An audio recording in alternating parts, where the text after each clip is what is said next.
अस्सलाम वालेकुम वरहमतुल्लाहि वबरकातुहू। आज मैं छोटी छोटी बात आप तक मैं पहुंचा रहा हूं। आप अमल करें, दूसरों को बताइए। सबसे पहली चीज़ ये है, आज 9 जिलहिज्जा है। आज से ही फजर की नमाज से तकबीरात शुरू होती हैं। हर फर्ज नमाज के बाद एक मरतबा तकबीर ज़ोर से कहना वाजिब है और मर्द हजरात बुलंद आवाज़ से कहें। मस्तूरात जो घरों में हैं वो थोड़ी धीमी आवाज़ से, वो भी घरों के अंदर ये तकबीरात कहें। और ये तकबीरात 13 जिलहिज्जा असर की नमाज के वक्त तक ये तकबीरात कही जाएंगी। आज से ही फजर की नमाज से शुरू हो गई है और 13 तारीख असर की नमाज तक ये तकबीरात कही जाएंगी। मर्द हजरात फ़र्ज़ नमाज के बाद एक मरतबा ज़ोर से, और मस्तूरात जो हैं वो अपने घरों में ही धीमी आवाज़ से ये कहें। दूसरी चीज़, कल ईद उल ज़ुहा की नमाज यानी बकरा ईद की नमाज होगी कल। तो ये त्यौहार कई मरतबा ये त्यौहार साल में एक मरतबा आता है, तो इसकी पूरी नमाज की तरतीब हमारे पास नहीं होती है। नियत बांधने, किस तरीके से नियत बांधे, ये भी हमारे पास नहीं होती है। और फिर हम ईद की नमाज में वहाँ जब चले जाते हैं तो एक दूसरे को देखा देखी करते हैं, तो वो नमाज हमारी सही नहीं होती है। इसलिए क्यों ना हम एक दिन पहले ही नमाज कंप्लीट सीख लें और फिर वहाँ जाकर, ताकि हमको कोई देखे लेकिन हम किसी को ना देखें।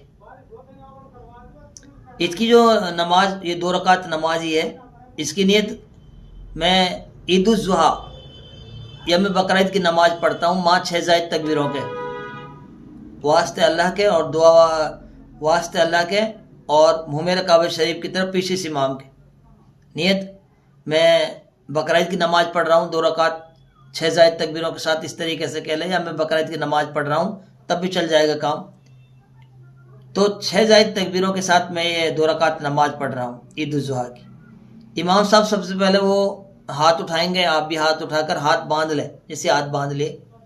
इमाम साहब सना पढ़ेंगे, यानी सना का मतलब सुबहानक अल्लाहुम्मा बिहम्दिक को पढ़ेंगे अपने मनी मन में, तो आप भी पढ़ लें मनी मन में। उसके बाद यहीं से ही फ़ौरन इमाम साहब हाथ उठाएंगे 3 मरतबा, ये वो 3 ज़ायद तकबीर है।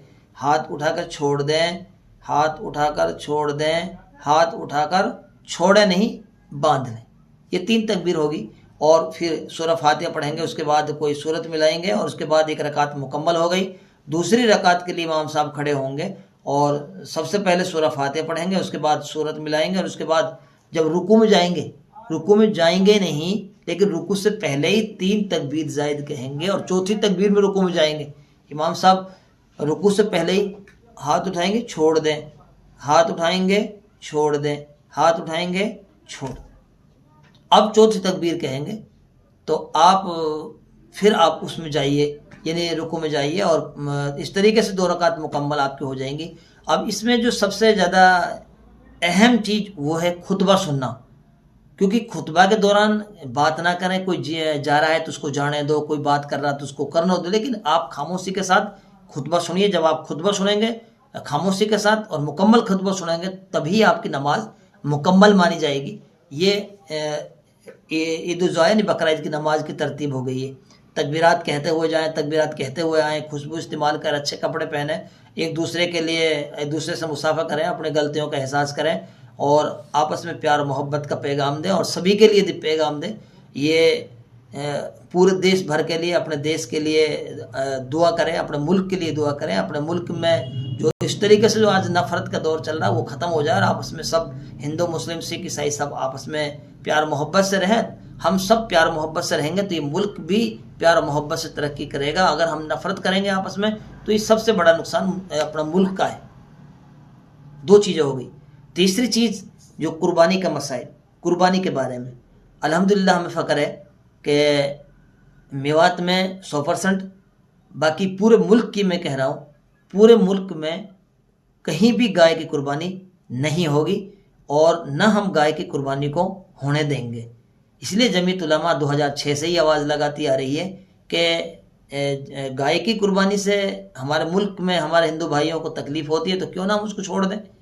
और हमने 2006 से ही इसके बारे में लगातार ये कोशिशें की जा रही हैं और अल्हम्दुलिल्लाह हम इसमें कामयाब हुए। अब पूरे मुल्क के अंदर, और मैं मेवात से हूँ तो पूरे मेवात इलाके में कहीं पर भी गाय की कुर्बानी नहीं होगी और हम करने भी नहीं देंगे।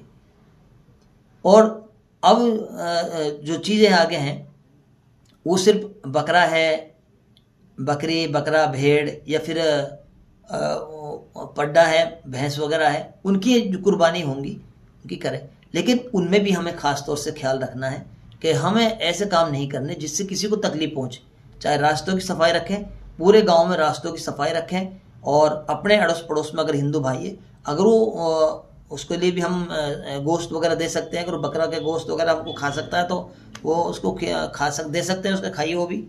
और पूरा अपना जो गैर मुस्लिम पड़ोस में है उसको पूरा ख्याल रखना है, और चाहे किसी भी धर्म का आदमी है उस सब का अदब एहतराम, सबकी इज्जत करनी है और सबका पूरा पूरा ख्याल रखना है। साफ सफाई का खास तौर से ख्याल रखना है, कोई भी ऐसा काम नहीं करना जिससे किसी को तकलीफ पहुंचे।